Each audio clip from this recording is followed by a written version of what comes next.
نحن نقص عليك أحسن القصص بما أوحينا إليك هذا القرآن وإن كنت من قبله لمن الغافلين. القصص النبوي قصوينك نبيذا.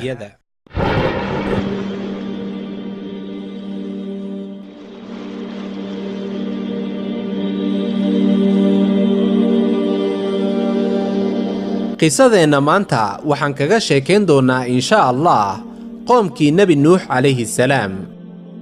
nebi nuux calayhi salaam waxaa la sheegaa inuu dhashay 126 sano kadib dhimashadii nebi aadam. sidaasi oo kale kutubta ahla kitaabka waxaa ku xusan oo ay sheegaan inay u dhexaysay dhimashadii aadam calayhi salaam iyo dhalashadii nuux calayhi salaam 166 sano. si kastaba ha ahaatee nebi aadam iyo nebi nuux waxaa u dhexaysay sida uu sheegay suubanaheenna nebi muxamed naxariis iyo nabadgelyo dushiisa ha haatee 10 qarni.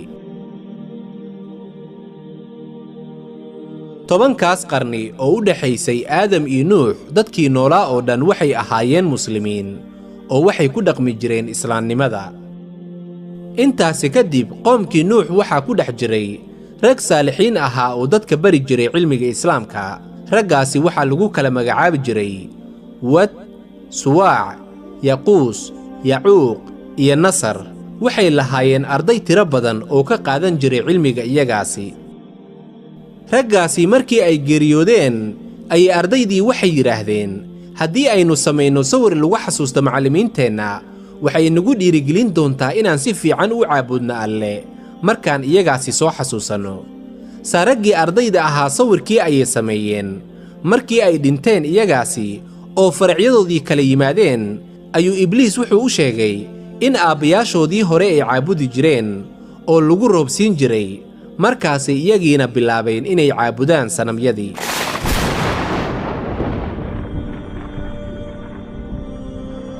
waxaa sidaasi oo kale la soo wariyaa markii uu wad geeriyooday oo dadkiisii aad ugu murugoodeen qabrigiisa dushiisa ayuu ibliis isaga soo dhigay qof caadi ah.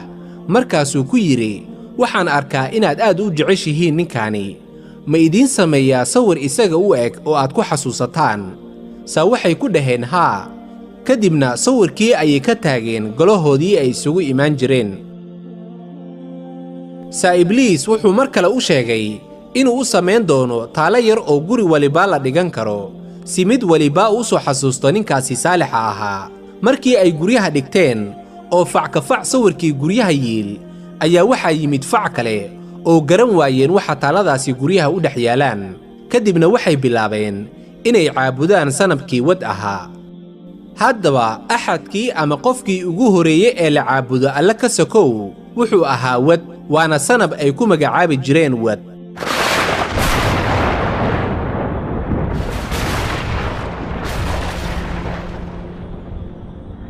soo diristii nebi nuux calayhi salaam.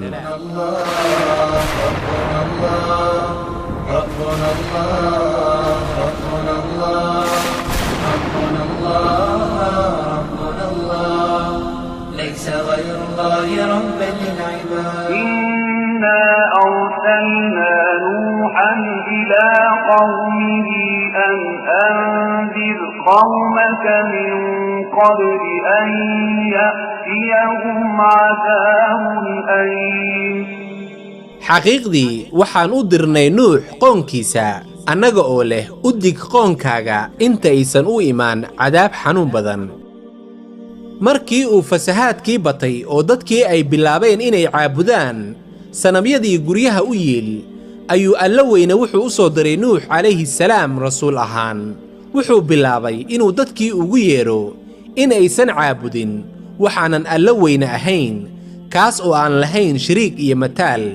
wuxuu ka reebay shirkiga iyo inaysan wax la gees iyo barbar caabudin alla weyne. qaala yaa qawmi innii lakum nadiirun mubiin.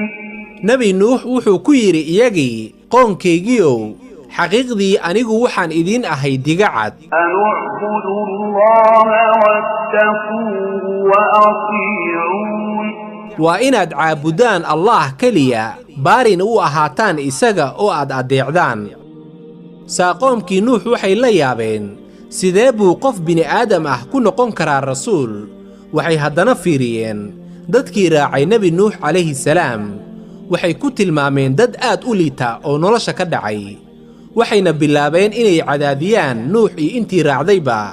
waxayna ugu dambayn ku handadeen inay dhagaxayn doonaan oo magaalada gebi ahaanba ay ka saari doonaan. qaala almala'u min qawmihi innaa lanaraaka fii dalaalin mubiin.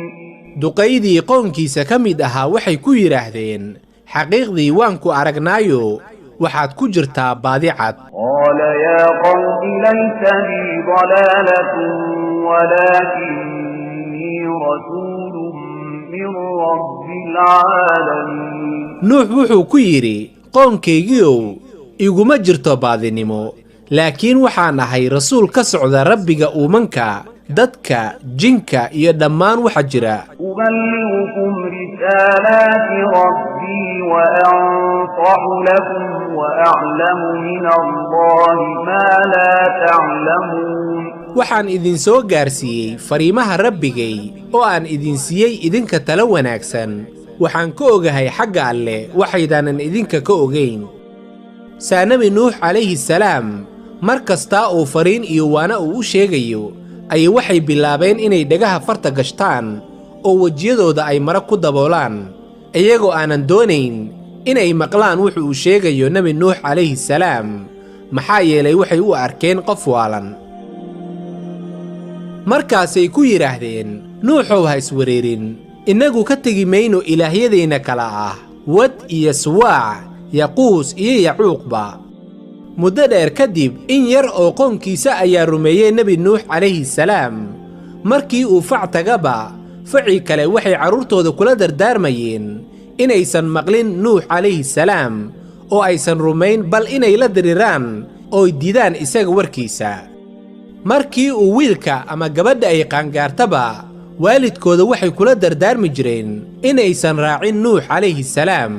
waxay middaasi u noqotay caado iyo dabeecad inay didaan xaqa.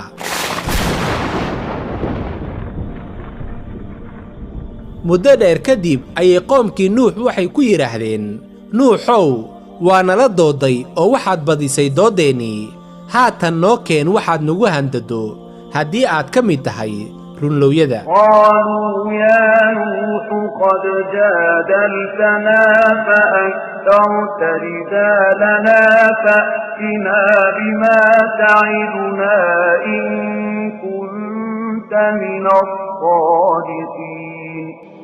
nebi nuux calayhi salaam markii uu la yaabay qoomkiisa madax adeegoodii iyo dalabkoodii ahaa inuu alla weyne cadaab ku soo dejiyo, bal si ay u arkaan inuu rasuulkii alle yahay, ayuu wuxuu ku yidhi قال إنما يأتيكم به الله إن شاء وما أنتم بمعجزين.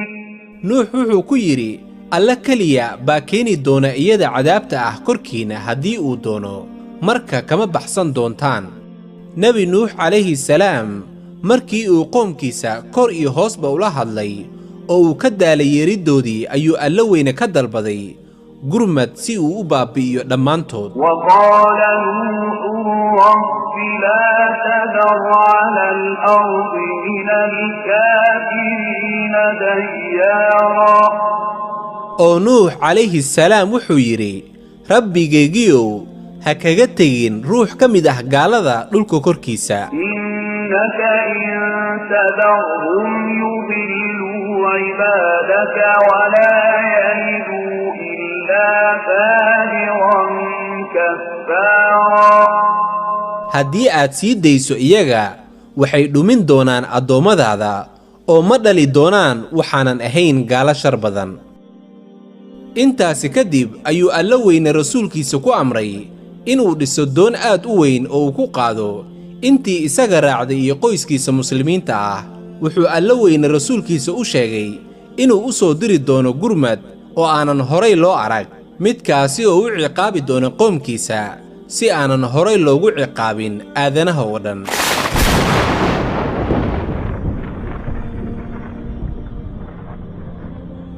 la soco qaybta labaad ee ku saabsan qisadii Nabi Nuux calayhi salaam.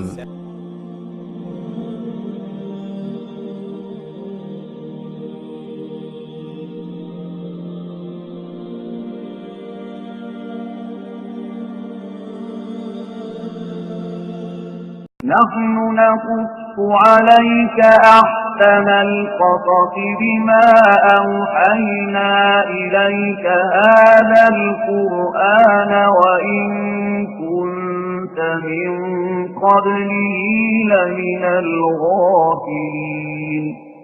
القصص النبوي قصوينك نبيذا